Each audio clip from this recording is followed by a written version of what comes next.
அஃபேர்னா physical relationship மட்டும் இல்லை, ரொம்ப ரிலேஷன்ஷிப் எமோஷனல் அஃபேரில் தான் ஸ்டார்ட் ஆகுது.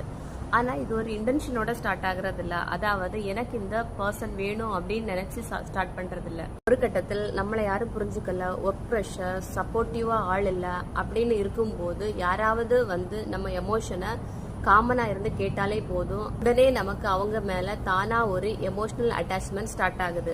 இது வந்து ரைட்டா ராங்கா அப்படின்னு பார்த்தோம் அப்படின்னா இது ஒரு ஹியூமன் நேச்சர். ஆனால் எமோஷனல் மெச்சூரிட்டி இல்லாமல் நாம அவங்க கிட்ட அட்டாச் ஆகுறது தான் தவறு. நாம நம்ம ஒய்ஃப் கிட்டயோ இல்லை ஹஸ்பண்ட் கிட்டயோ ஹாய் குட் மார்னிங் சாப்பிட்டியா அப்படின்னு கேட்க மாட்டோம். ஆனால் வேற யாரோ ஒருத்தவங்க கிட்ட ஹாய் குட் மார்னிங் சாப்பிட்டியா, என்ன சாப்பிட்ட, ஏன் இன்னும் சாப்பிடல, உன் ட்ரெஸ் நல்லா இருக்கு, நீ ரொம்ப அழகா இருக்க அப்படியெல்லாம் சொல்லி உங்க பார்ட்னரை தாண்டி வேற ஒருத்தவங்க கிட்ட ஒரு பாண்டிங் கிரியேட் பண்ண ட்ரை பண்ணுவோம்.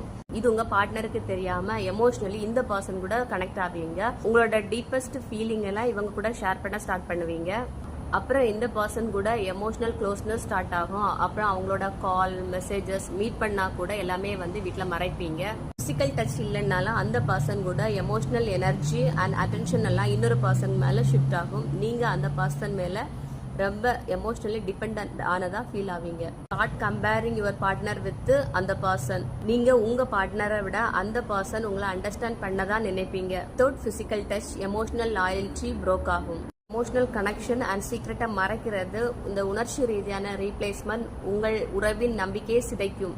ஆரோக்கியமான உறவு என்பது நேர்மை, நம்பிக்கை, திறந்த மனதுடன் பேசும் பழக்கத்தின் மீது கட்டப்படுகிறது. ஓகே, இந்த மாதிரி யாராவது ஒருத்தங்க உங்க பார்ட்னருக்கு தெரியாம கனெக்ட் ஆகியிருந்தா நீங்க உங்க பார்ட்னருக்கு பண்ற துரோகம். ஒருத்தங்க கூட வாழும் போது அவங்க கூட வெளிப்படை தன்மையுடன் வாழுங்க. பிசிக்கலி இன்னொருத்தவங்க கூட கனெக்ட் ஆகுறது மட்டும்தான் தவறு இல்லை, எமோஷனலி இன்னொருத்தவங்க கூட அட்டாச் ஆகுறதும் தவறு தான்.